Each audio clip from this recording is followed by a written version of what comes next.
My name is Autumn Collins, and I am a career development facilitator at the University of New Mexico, and I'm here to talk to you about interviewing. Interviewing is a skill. It's something that you have to practice. So, like any great or successful athlete, they practice in order to feel really confident when they go into the big game. When we go into our big game, which would be an interview, we want to make sure that we practiced.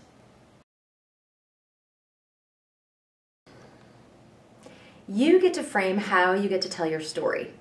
So let's say you're interviewing for an engineering job or for admission to medical school. You have to sell yourself. But how do you do that? Well, what do you have to offer? You've been called in to interview for a reason, so you sold yourself on paper, like I said. Now sell yourself in person. What are your skills and how do they relate to the job for which you're applying? What are your greatest strengths and weaknesses? Well, you want to give 3 key strengths that tie directly to the job for which you're applying. But most importantly, give examples of when you've demonstrated that strength. Now, as for a weakness, you only need to give them one weakness and make sure you talk about how you are working on that weakness to make it better. Also, don't give a weakness that is instrumental to your field.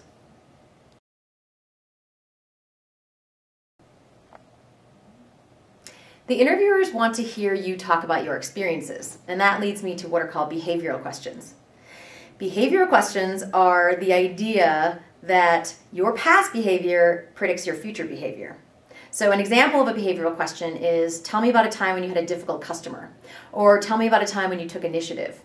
So like I said, the idea that your past behavior predicts your future behavior, you want to make sure that your examples display your professionalism, your ability to communicate, and of course positivity. Avoid any sort of negativity or blaming of others. So use as much neutral language as possible.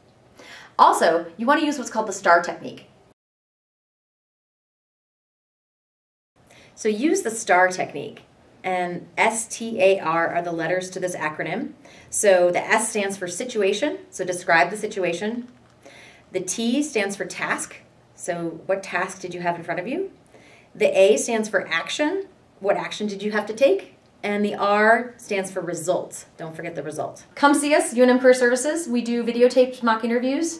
They really help you hone your interviewing skills. We'd be more than happy to help. Thanks.